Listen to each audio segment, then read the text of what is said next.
الله الرحمن الرحيم. فيديو جديد النهاردة معايا، طبعا فيديو مختلف شوية. طبعا مطروح مش بحر بس، لا، مطروح كل حاجة حلوة النهاردة. طبعا فيديو عن تين مطروح وأجمل فاكهة موجودة هنا في مطروح ومشهورين بيها جدا جدا، طبعا بعد البطيخ وعنب براني. النهاردة فيديو عن تين مطروح، أحلى من العسل يا تين زي ما بيقولوا. بجد مش هتلاقوا التين ده في أي مكان بنفس الطعم الجميل الموجود هنا. طبعا مروي بمية المطر، لا كيماويات ولا أي حاجة خارجية عن مية المطر بس. طبعا التين الأخضر ده كمان طعمه حكاية، يعني عسل زي ما بيقولوا. بجد التين بتاع مطروح مشهورين جدا بيه، طبعا مفيش أحلى منه.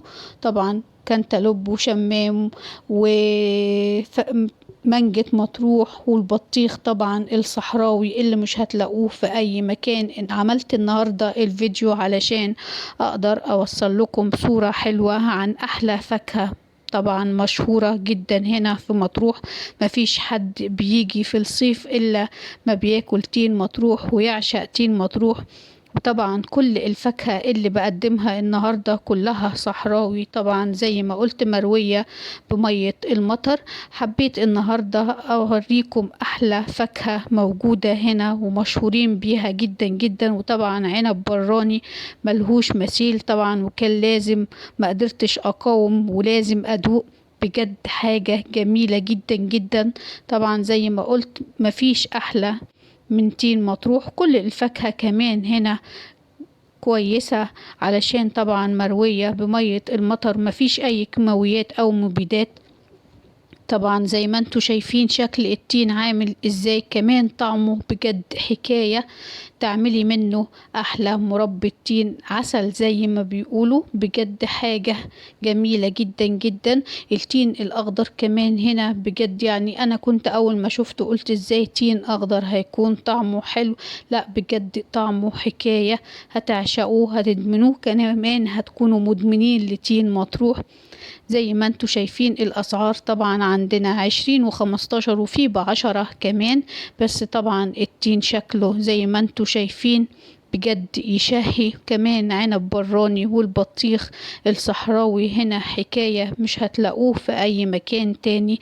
طبعا عندنا مش عنب وبطيخ بس وتين، لا، كل أنواع الفاكهة هنا بجد طعمها حكاية جدا. طبعا حبيت النهاردة زي ما قلت أقدم لكم صورة حلوة عن أحلى فاكهة طبعا مشهورين بها هنا.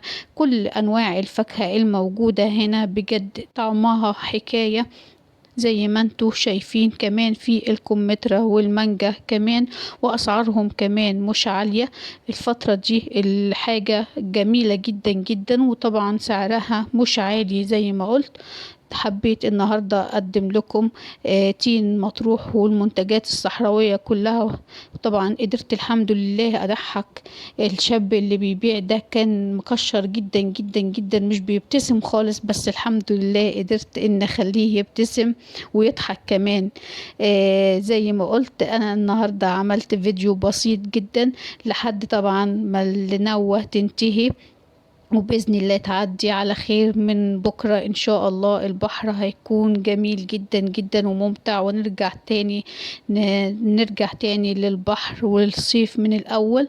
وأنا النهاردة زي ما بقول كده حبيت أقدم فيديو بسيط جدا جدا. طبعا مفيش حد يقدر يقاوم الفاكهة بتاعة مطروح الجميلة اللي من غير أي مبيدات، اللي مروية بمية المطر.